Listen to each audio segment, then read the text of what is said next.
సౌభాగ్య స్థానాలు ఉన్నాయి.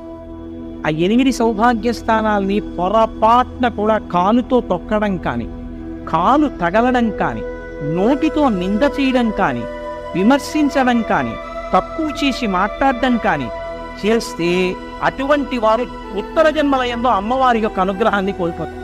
మొట్టమొదటిది తాడి చెట్టు, రెండవది చెరకు. అందుకే అమ్మవారి చెరుకు పట్టుకుంటుంది. చెరుకు ముక్కలు తీసుకొచ్చి అమ్మవారికి పెట్టినా వినాయకుడికి పెట్టినా పరమ ప్రీతి. కాబట్టి చెరుకుగడ, తాడి చెట్టు, రూపుమారిన పాలు అంటే జున్ను కాని పెరుగు కాని. నాలుగవది ఉప్పు. ఉప్పుని ఎన్నడూ నింద చేయడం కానీ, ఉప్పుని తిట్టడం కానీ చేయకూడదు. నాలుగవది ఉప్పు. ఐదవది అనుములు. ఆరవది ఎర్రటి రంగులో ఉండేటటువంటి పువ్వులు. ఇంకొక 2 స్థానాలు కూడా ఉన్నాయి. జీలకర్ర. 8వది ధనియాలు.